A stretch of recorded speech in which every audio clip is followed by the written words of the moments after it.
The Shepherd and the Stone Shape.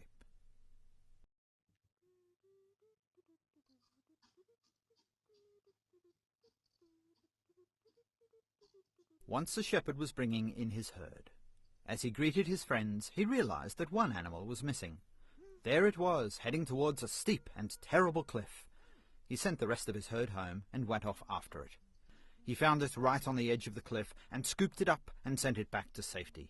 But he wasn't so careful himself and slipped off the edge of the cliff, falling down and down into the unknown depths. But just as he was about to hit the ground, his fall was stopped, and he landed, bruised but breathing, on a carpet of lush grass. As he looked up, amazed at his survival, he saw that he was in a leafy grotto, and in the middle of the grotto was a strange and wonderful stone shape. And he wondered if somehow it had saved him from death.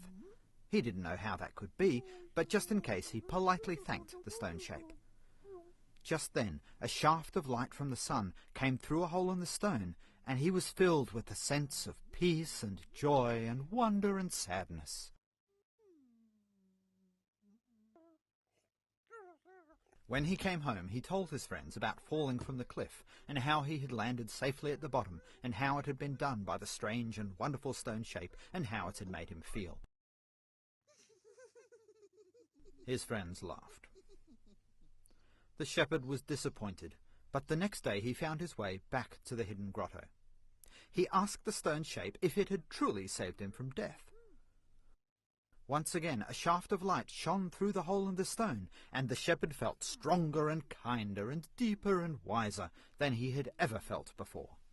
And each day he returned there to talk with the shape, and although it didn't talk back out loud, after a while he felt that somehow it was talking to him, and he continued to tell his friends about the shape, though they hardly seemed to listen. As time went on, though, and nothing else happened, he began to feel disheartened. Eventually he didn't know if the stone shape was really talking to him or not, and he wondered if his beautiful feelings really came from the stone shape at all. His friends offered him a drink, and he sighed and thought maybe it was all in his imagination. At that moment one of his herd came in. He smiled down at it, but his friend was amazed, suddenly struck by how much bigger and healthier his animal was than the other beasts of the village. The shepherd smiled again, suddenly realizing that he had been right all along. The stone shape had saved him, and now it was continuing to help him by making his herd fat and healthy.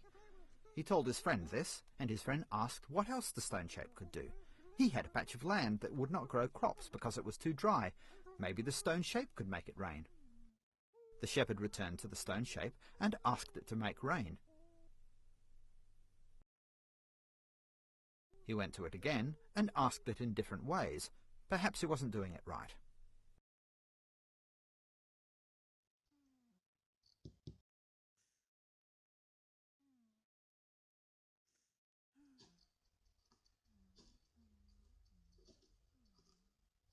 Then, suddenly, a hidden spring gushed forth from the ground from where his friend was digging.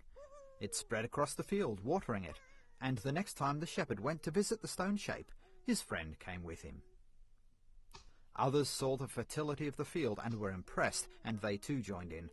None of the others could hear the stone shape talk, but the shepherd could, so that was all right. One day some other people found the hidden grotto. They laughed to see people talking to a rock. They laughed so hard that one of them didn't look where he was going, and tripped and fell down a steep slope and hurt his leg.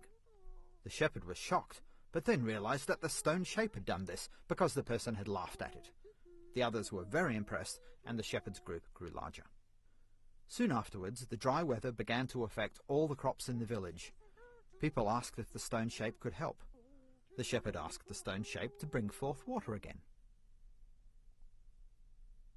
The shepherd thought, I have been too greedy. I have only asked instead of giving. So he gave the stone shape a gift. The shepherd gave many more gifts.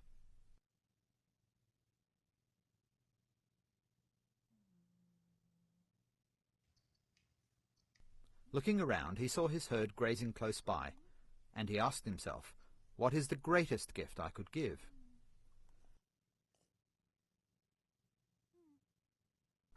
So he gave one of his animals to the stone shape.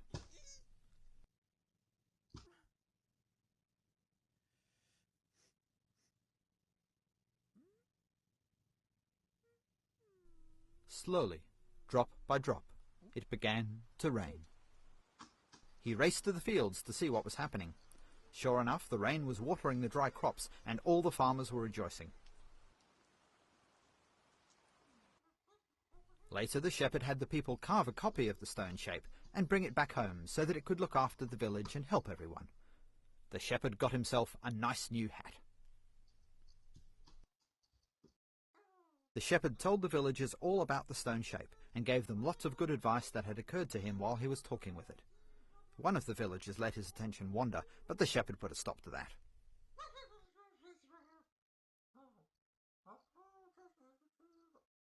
It started to rain again, and the shepherd said, "See how the stone shape rewards us." And everyone was happy. But it continued to rain, and people started to worry. It continued to rain and rain and rain, and the shepherd thanked the stone shape, but asked if maybe it could make it rain a little less. The shepherd noticed that the inattentive villager had started to dig a trench around his house. He ignored that and gave the stone shape another animal. But the rain continued, and the villagers were getting frantic. The shepherd wasn't sure what to say, but suddenly he realized that it must be the fault of the inattentive villager, who was digging a trench instead of trusting the stone shape. The villagers chased the inattentive one out of town. The shepherd felt a little guilty about this, but the rain stopped.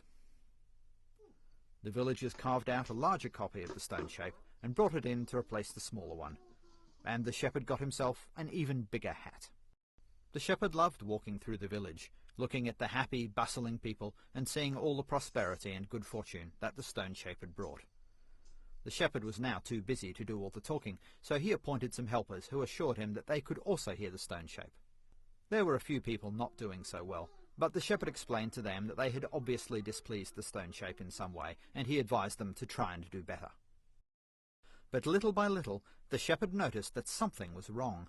Not everyone was listening fully to everything he was saying, and some were no longer coming to talk to the stone shape. His best helper had left him, so there was more work than ever. Never mind, he told himself, I will find another helper, and all will be well. But one day, as the shepherd was walking through the town, he saw something appalling. His former helper and some other villagers were talking to a stone shape, but it was different, not his shape at all. Furious, he told his helpers to destroy the false shape. They smashed it to pieces, but the shepherd was still angry, wondering where this false shape had come from and who else was talking with it. He saw another person talking to the false shape, and again sent his helpers to destroy it. But the helpers got a little too excited, and they hit the person instead of the shape, and they hit him a little too hard.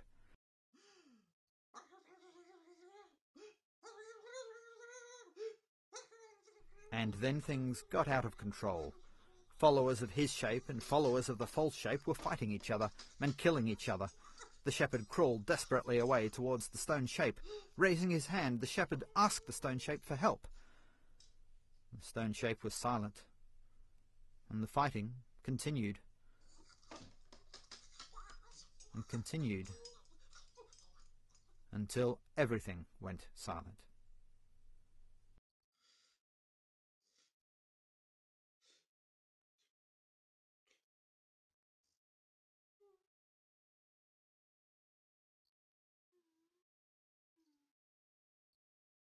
And that's where the story should end.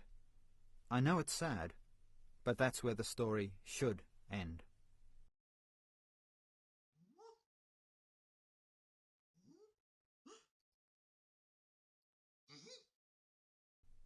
But now the shepherd has found another audience. Now he's found you. And now I have to tell the story again.